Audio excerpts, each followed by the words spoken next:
count the number of the beast. For it is the number of a man, and his number is 636. Okay. So, manalangin muna tayo. Dakilang Diyos, salamat po. Mukhang tao talaga, pero mechanics, electrical, electronics, mechanics. Tawag ito. After tribulation. Kasi, pagka ang totoo ay amil or post-trib, ibig sabihin, nasa tribulation period na tayo, maraming hindi tatama eh. No? Dapat nandyan na yung beast. Dapat nandyan na yung mark of the beast. Oh. So, ano ang advantage? No? Dito, nakita natin na wala pa. Pero kung andyan na, at halimbawa, obligahin tayo na mag-mark, at least warned tayo. Ito ay prophecy. At hindi ito kailangan na maging tense tayo with other brethren who believe otherwise. Hindi kagaya nung isa kong kaibigan na galit sa akin. Nanloloko daw ako ng church. Dahil siya ay post-trib at ako ay pre-trib. Nanggagalaiti at talagang manloloko daw ako. No? Deceiver. Sabi ko, hindi naman kailangan niya na maging tense tayong magkakapatid sa Panginoon. Basta ang importante, ready tayo pag dumating ang Panginoon anytime. Naglawo-work tayo sa ubasan ng Panginoon.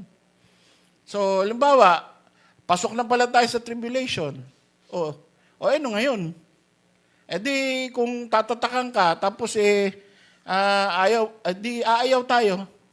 Dahil yun ay simbolo ng dyablo, hindi tayo papayag. Tatatakan. Wala. No man can buy or sell. Sige. Di, magtatanim tayo. Meron na akong tanim dyan na malunggay. Dito, papaya. Pwede na siguro yun. Manguhuli tayo ng manok dyan. Dami dyan manok. Diba? Kamote. Maghuhukay tayong kamote doon sa lupain ni Michael. Meron siyang 150 square meters sa tansa. Magtatanim akong kamote doon. Harvest tayo. Share. Pwede na yun. Diba? Yung iba sa inyo, may tanim kamati, sili. Di ganun lang muna. No man will buy or sell eh. Pag wala ka mark, di ka makakabili. Sa 7-Eleven, di sige. Lakad tayo. Pag ayaw tayong bentahan ng gasolina, di lakad, bisikleta. Walang kuryente, wala tayong pambayad. Ganun lang, adapt. But, kung ano yung i-impose ng gobyerno sa atin, para tayo ay isubject sa isang bagay na against our faith, we will stand with our faith. Amen. Ganun lang yun. No? So, hindi kailangan na sabihin, nanloloko ka dahil pre-trib ka. Ngayon, ang sabi rito, He had power to give life unto the image of the beast. May image of the beast na. Tapos, give life. Ibig sabihin, pag tinignan natin yan, it is an inanimate object. Ibig sabihin, wala talaga siyang life. Hindi talaga, so hindi tao pala. Dahil nag-uumpisa siya, image lang eh. Tapos walang life. Tapos yung beast gave life to the image. So binigay niya ng something, yung image, para mukhang buhay. And that the image of the beast should both speak. So binigay niya ng power of speech. Yung beast, antichrist yan. Kabisado na natin kung sino yung beast. No? Pag sinabing beast, totoong tao yan, pero sobrang powerful because ang kanyang tatay ay si Satanas mismo. Kaya sobrang powerful niyang tao na yan. Binigyan siya ng power ni Satanas at meron siyang power to give life to the beast or bigyan give life to the beast. Pwede niyang pagalawin, pagsalitain, at pag-isipin. Ano? So, lahat na ng computer sa mundo, ganyan ang i-harness niyan. Ano? And cause that as many as would not worship the image of the beast should be killed. Yan. So ang first point dito is, kailangan worshiper ka ng image of the beast. So, paano ba? Ngayon, uso na ang praise and worship. So, kumakanta ka lang, worship na. E di siguro, magagawa sila ng mga famous na magagandang kanta. Pagkatapos, ipapakanta sa'yo. Parang mga anthem. Oh. Pagka hindi ka kumanta, aarestuhin ka. Oh, kanta. Oh. Kabisado mo ba? Alam niyo yung ginagawa ng ISIS? No? May hawak sila na Armalite. Tapos, recite the, Shahada. Muslim ka ba? Yes. Oh, recite the Shahada. Pag di mo makumpleto ng tama, patay ka. Yan ginawa nila sa Syria, sa Iraq, sa Libya. No? Yung mga Christians doon, hindi nila pinatawad. Basta hindi mo kayang i-recite yung Shahada, patay ka. So this time, ito, kailangan ma-recite mo o makanta mo yung Anthem of the Beast. Pag hindi mo makaya na mag-worship, mag-praise and worship, hindi mo alam, siguro gagawa sila ng isang pattern na words and lyrics and song. Pag di mo alam yan, papatayin ka.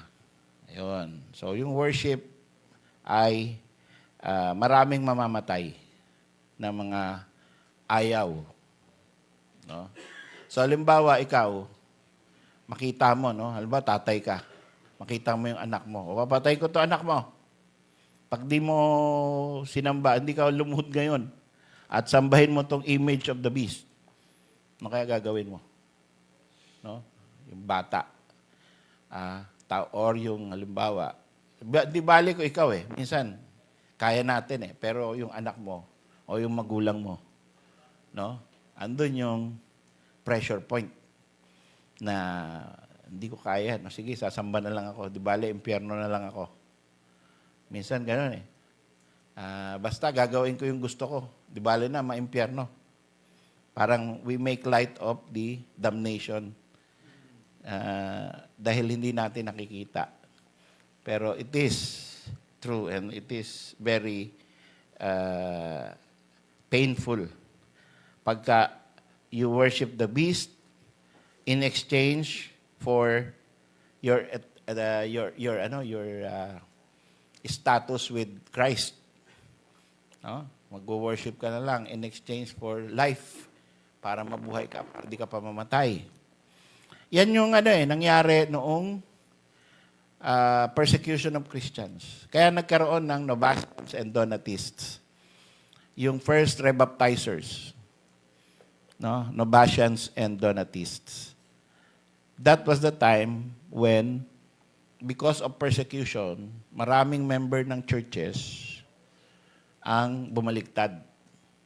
At sabi nila, sige, sasamba muna kami dyan sa image ng mga Romans. Sasamba muna kami kay Zeus, kay Jupiter, kay Mars. No? Para lang hindi kami patayin tsaka yung pamilya namin. Tapos nung nagpasok na si Constantine, legal na ang maging Kristiyano, bumabalik sila ro sa church. Oh, member kami ng church, deacon pa nga ako eh. Pero ano ka eh, nung persecution, tumalikod ka eh. So, parang considered ka na useless. No? Ano ka? Hindi ka totoo. They left us because they were not of us. Sabi ni John. Anong gagawin namin para makabalik sa church? Baptize namin kayo ulit. Ayun. So, nagtayo sila ng Catholic Church na hindi na kailangan i-baptize para maging member ng church. Nag-umpisa sila ng iba-ibang mga churches. Yung Novatians and Donatists nagpatuloy sa rebaptizing. Yun ngayon tayo. Wala tayong nagre-rebaptize tayo nung mga baptize na wala sa totoong pananampalataya. Yun. So, ito ay,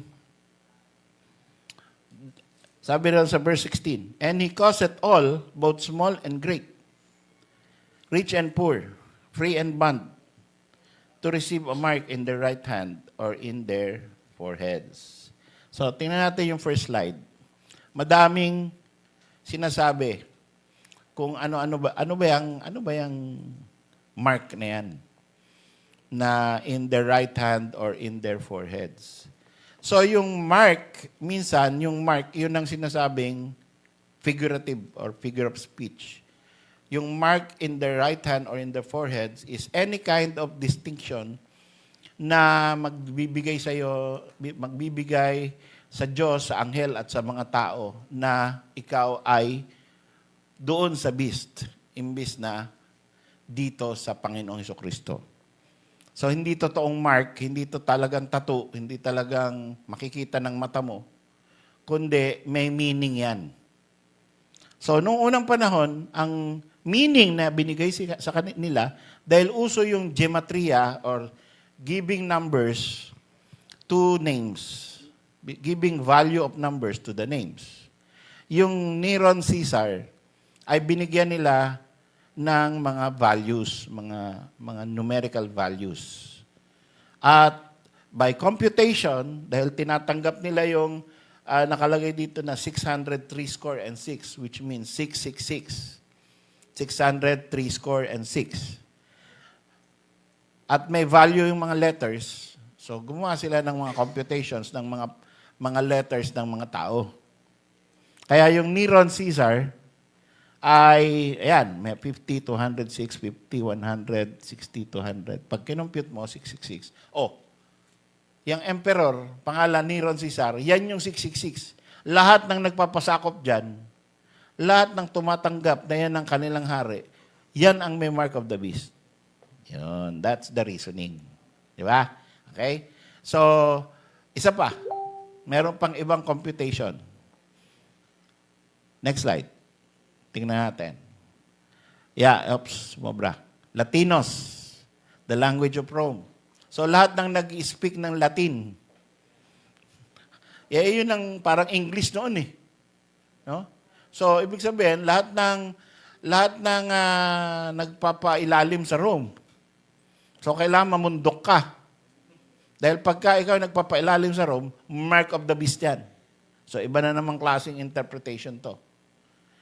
And paano nila nalaman yon? Paano yung mga pastor noon ay naituro yan? Paano nila tinuturo? Binigyan nila ng number yung letter na Latinos.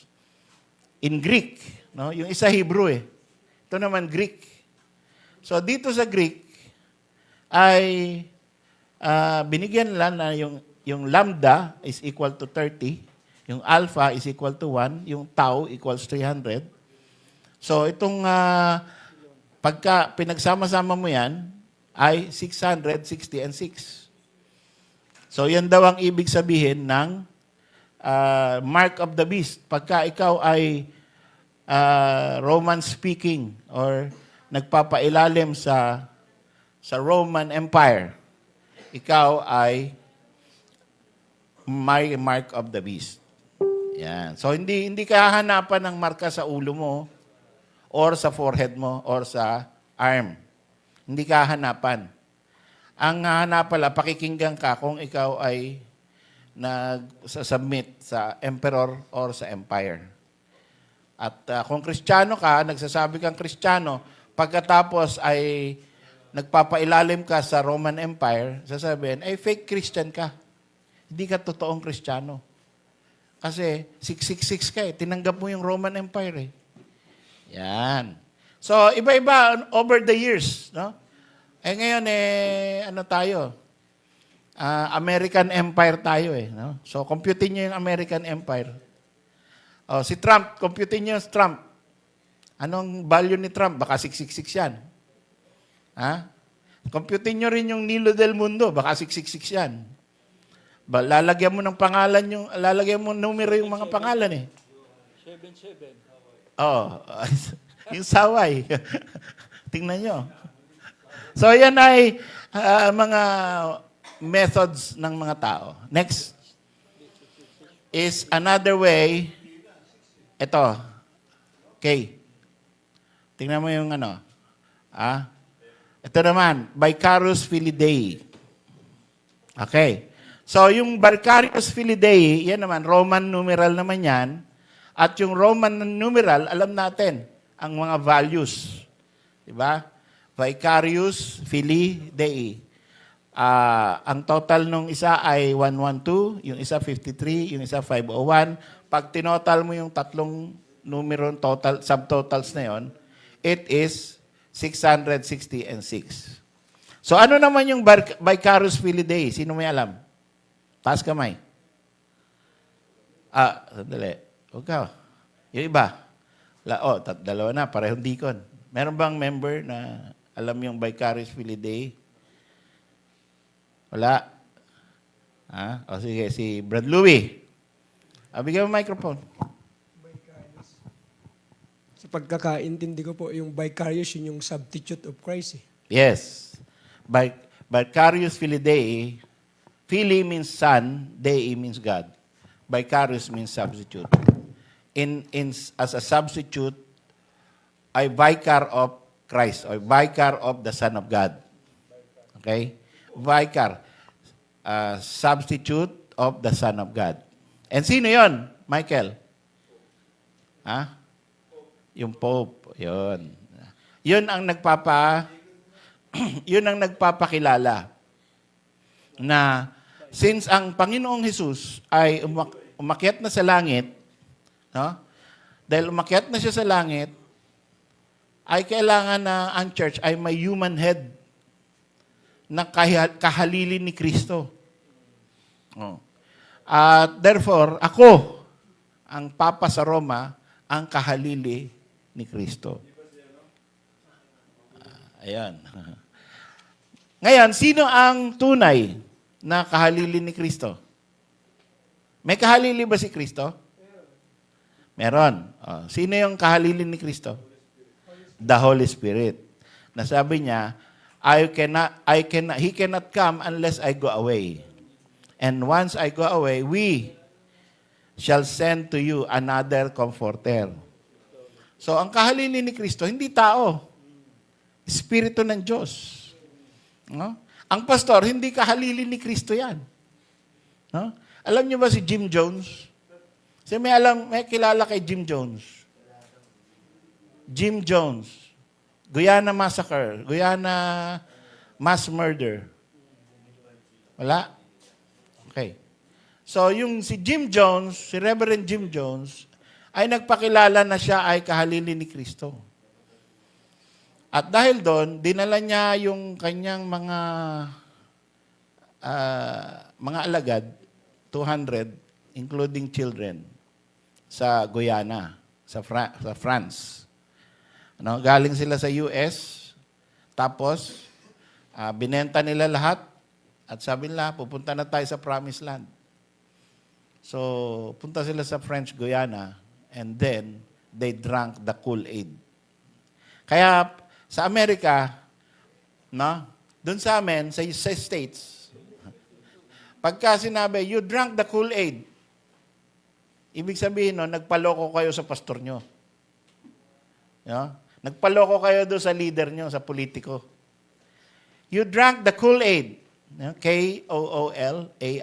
Kool-Aid. So, yan ang ating pagkakaintindi na walang kahalili ang Panginoong Jesucristo, kundi ang Holy Spirit. Walang tao na kahalili ang Panginoon. Ngayon, the early Baptists, and the early Protestants did something more than just denial of that the Pope is the substitute. More than just denying, they said that the Pope is the Antichrist. Yan. So, yan po ay nagpe-prevail hanggang ngayon, sa mga Protestant circles. Kasi well-documented yan na ang mga Anabaptists, ang mga Reformers, because of the suffering that they got from the Catholic Church. At yung Pope pa mismo ang nagdi-decree. If you are familiar with the Huguenots, sino ang nakarinig na nung Huguenots? Huguenots. Narinig nyo na? Marami kayong di alam, mga anak. Mga anak, magbasa naman kayo, mga anak. Huguenots. Ang alam nyo lang, bunot. No? Huguenots, yan yung mga minasaker during the Saint Bartholomew's Day. Hindi nyo rin alam yung Saint Bartholomew. No? So, merong isang araw, no? Ano nangyari?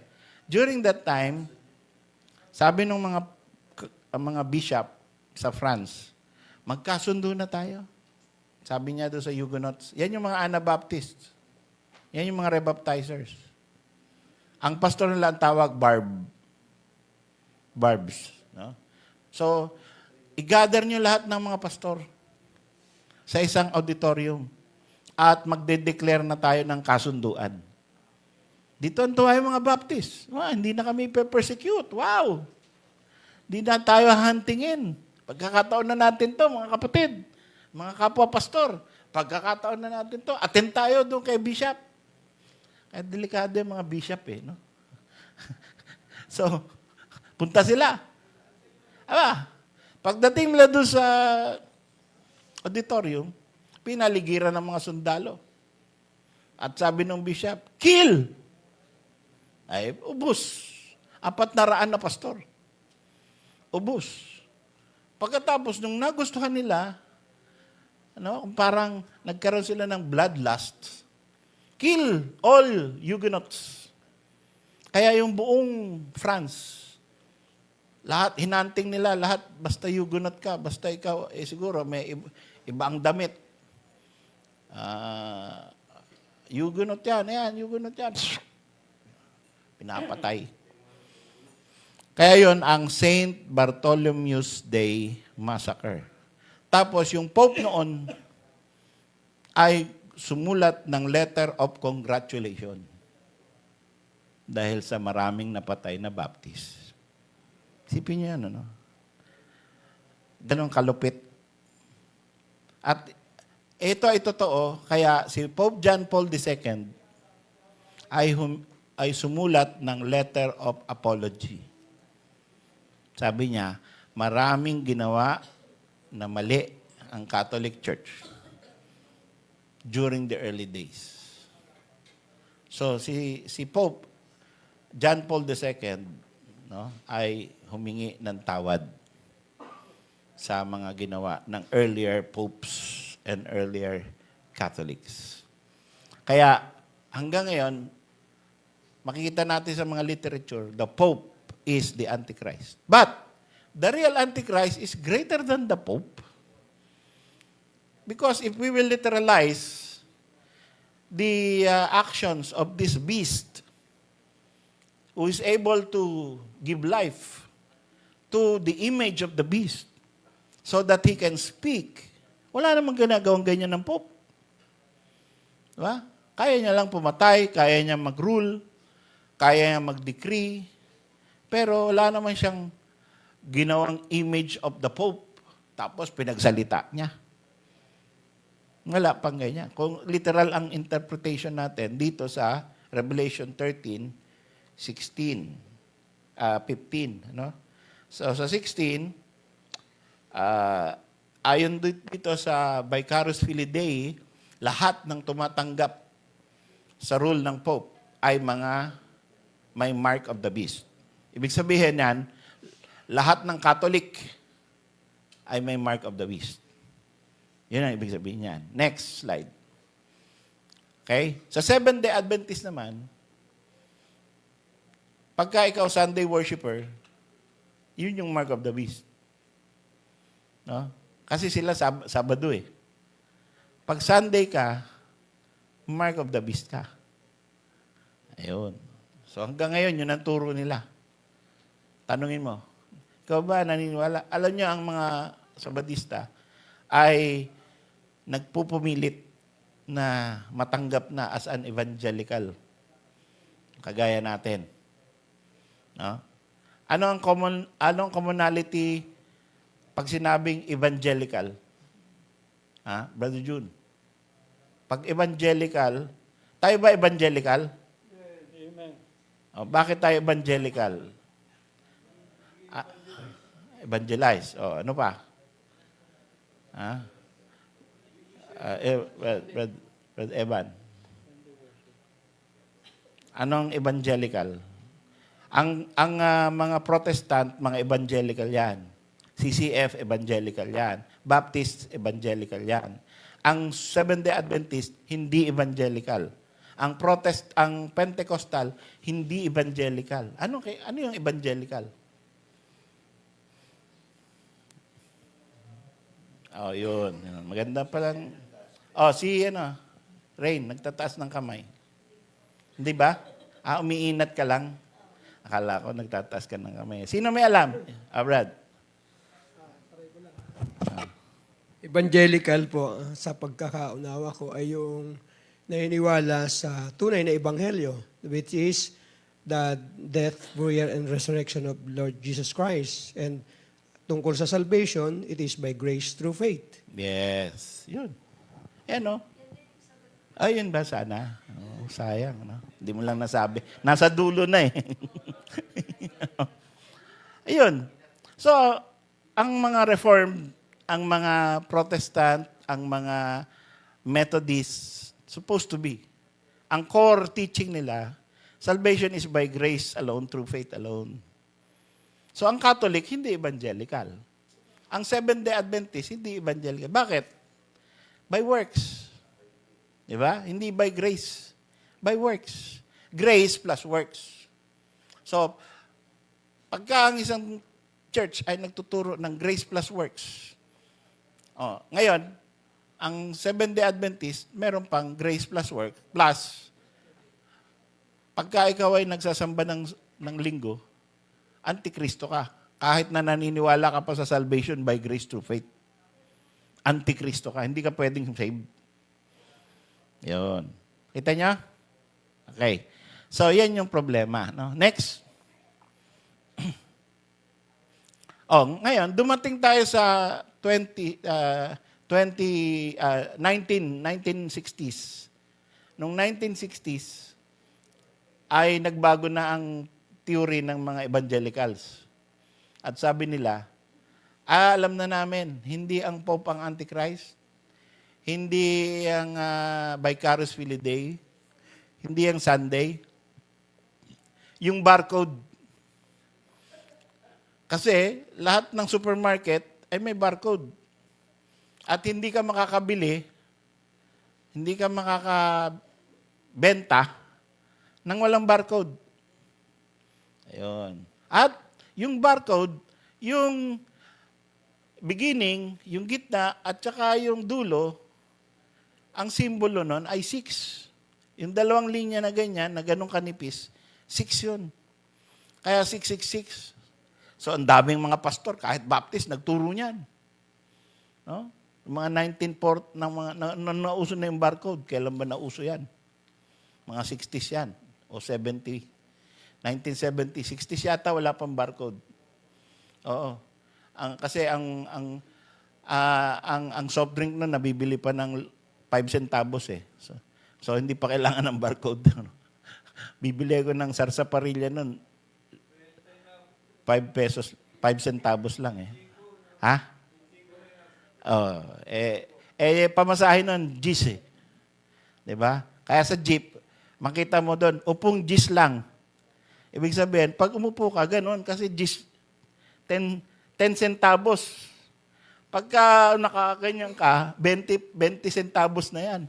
Sipin mo, pamasahin noon, 10 cents, makakapunta ka na ng Quiapo, galing ng Banawe. No? So ngayon, hindi na. Yan, 666. So, wala pa rin. O, kaya dumating yung next theory, which is, ito wrong theory to. Yung Islam. Kasi yung Islam daw ay yung guhit ng, ano nga yan, nakalagay?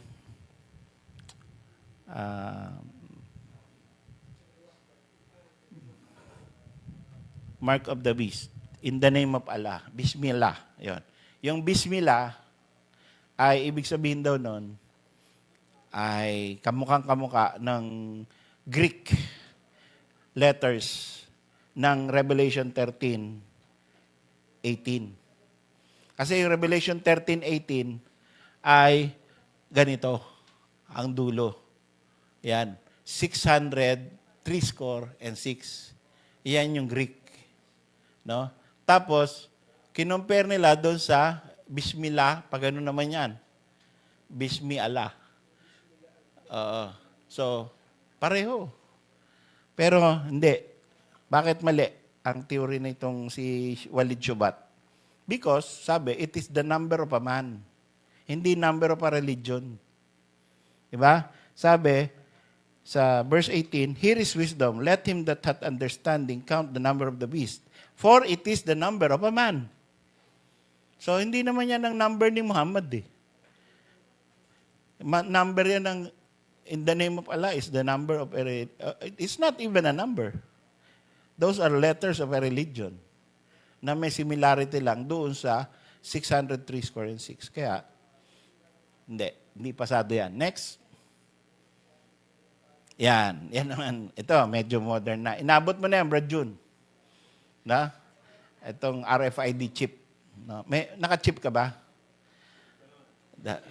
Nauna yan nilalagay yan sa mga aso. Pag nawawala aso, nalolocate sa magitan ng RFID chip. No? Nung natutulog ka, Brad, sinaksakan ka.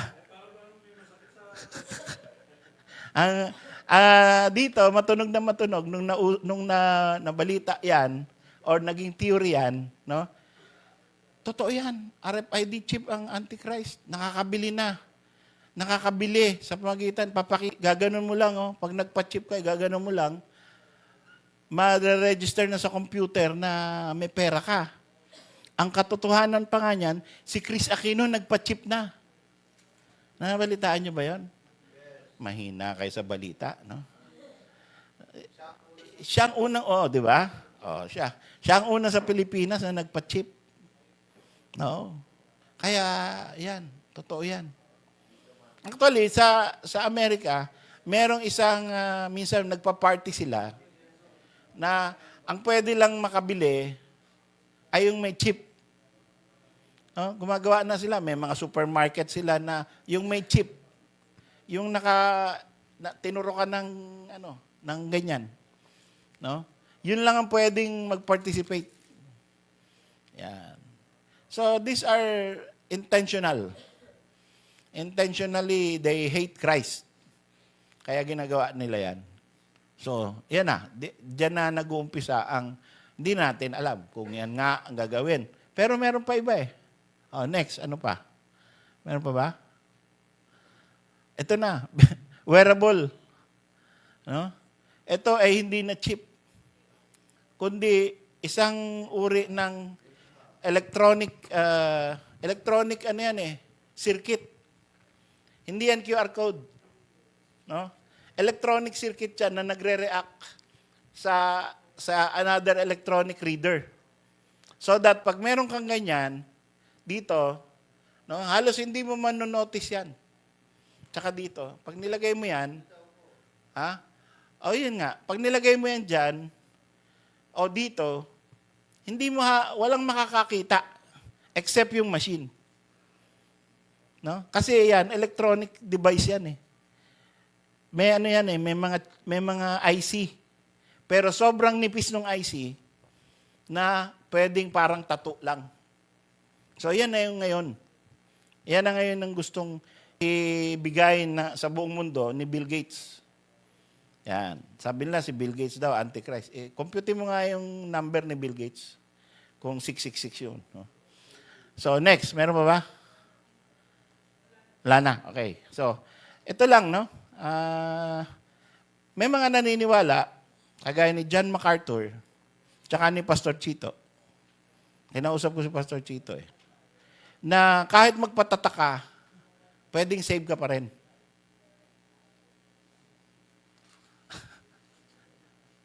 Ha? Sabi ni Pastor, ang kaligtasan hindi nakabase sa marka. Kaya kung ligtas ka na, di ba? Tiwala ka sa Panginoon. Oh. Tapos dahil kakapusan ng wala ka na mabili, wala ka makain, nagpatataka. Ay, kung save ka na, wala ba kaligtasan? Parang it makes sense, di ba? Okay. So, yun. Si John MacArthur, ganun din. Oh, si John MacArthur sabi niya, you cannot lose your salvation by having the mark of the beast. So, if you're already saved, and worst comes to worst, you have to receive the mark. As long as you do not worship the beast. Pero ganun din yun Kasi sabi rito sa Revelation 13, they worship the beast. Okay? So, sabi sa Revelation 14, tingnan yung Revelation 14, 9 to 11. Sabi, if any man worship the beast and his image and receive his mark, the same shall drink of the wine of the wrath of God, and he shall be tormented with fire and brimstone forever and ever. Oh, paano ngayon yun? Paano ngayon yun? O, hindi mawala kaligtasan mo. Kung ligtas ka na. Pero merong verse na nagsasabi, sino man ang tumanggap ng mark at sumamba sa kanyang imahin, sila ay tatanggap ng poot ng Diyos. Sila ay paparusahan forever and ever with fire and brimstone. Paano ngayon yun? Ha?